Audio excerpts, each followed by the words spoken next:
Welcome friends, welcome to my YouTube channel. Today we are going to discuss about principles of classical conditioning theory. तो आइए देखते हैं एक एक करके डिस्कशन करते हैं कौन कौन से प्रिंसिपल इसमें आते हैं। फर्स्ट है intensity. There is positive correlation between intensity of the stimulus and magnitude of the response. तो यहाँ स्टिमुलस और रेस्पॉन्स दो चीज रहता है।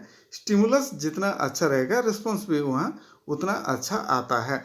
तो यहाँ स्टिमुलस कंडीशन स्टिमुलस अगर हाई इंटेंसिटी रहता है तो कंडीशन रेस्पॉन्स भी यहाँ हाई मैग्नीट्यूड में आता है। यहाँ लेटेंसी इज लेस।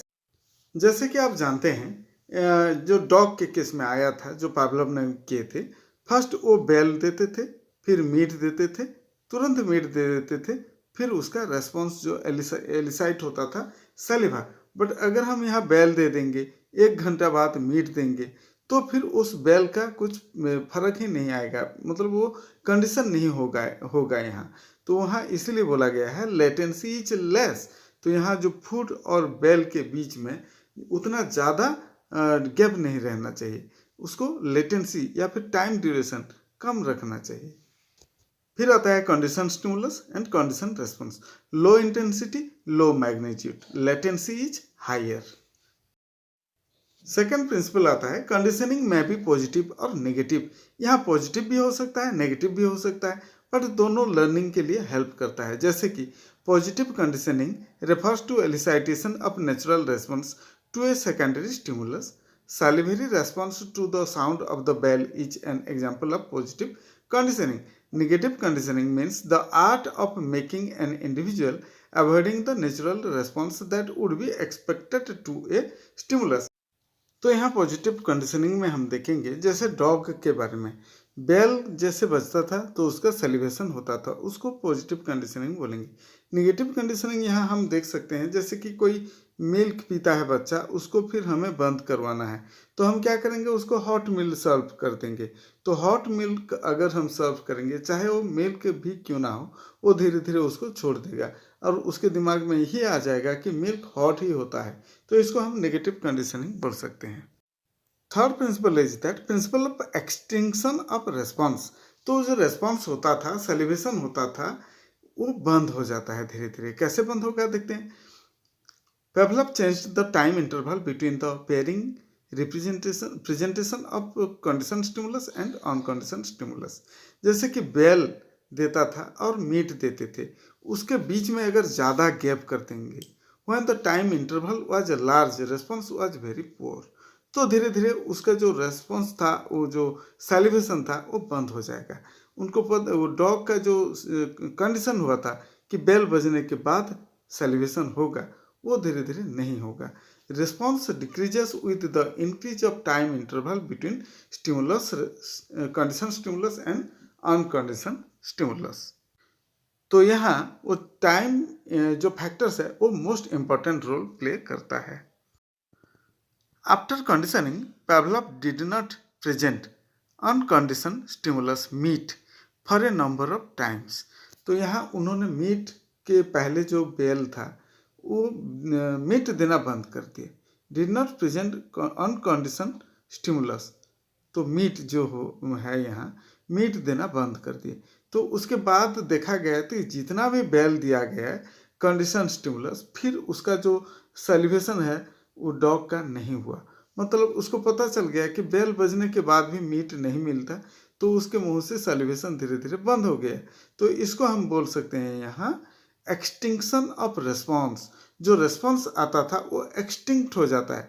मतलब एक जो सिस्टम चलता रहता है, फिर अगर उसमें डेविएशन आ जाता है तो वो ऑर्गेनिज्म जो है, वो डॉग चाहे इंडिविजुअल भी क्यों ना हो, उसको पता चलता है कि नहीं, इससे कुछ होने वाला नहीं है, तो वहाँ एक्सटिंक्शन हो जाता है। वो जो कंडीशन हुआ था वो अवॉइड हो जाता है या फिर वो विलुप्त हो जाता है बोलेंगे यहाँ।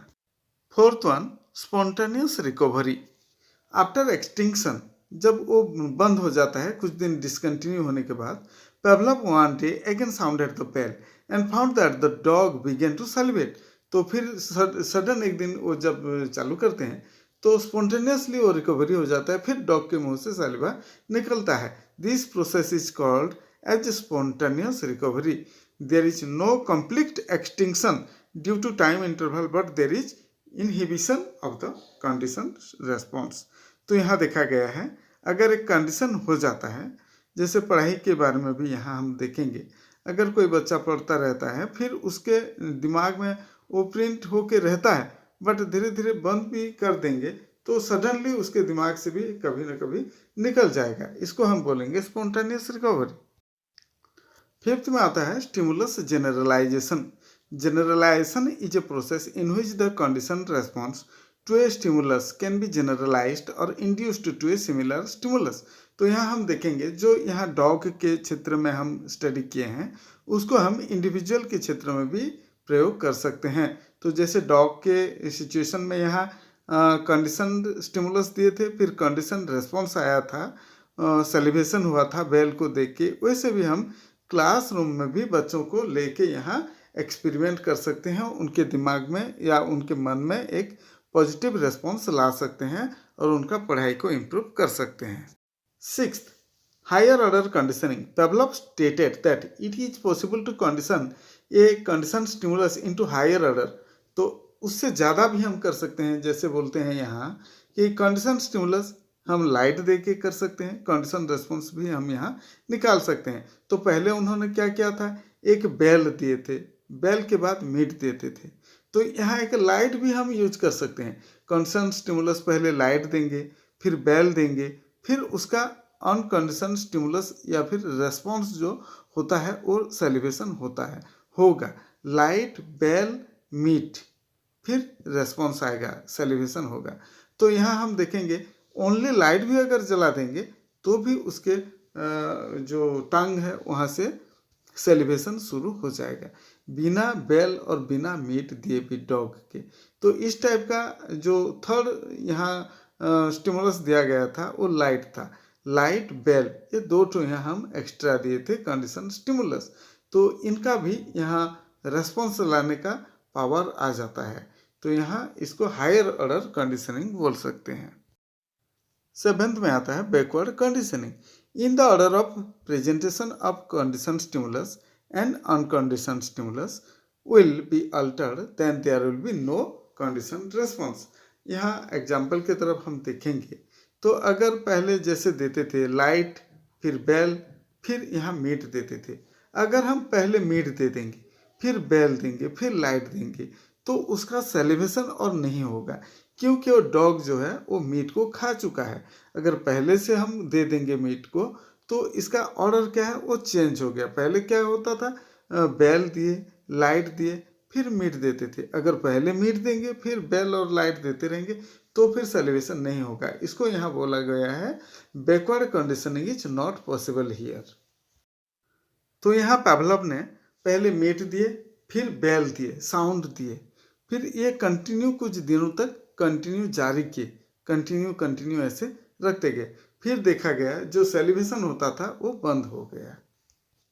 तो हमने देखे कि principles of classical conditioning theories.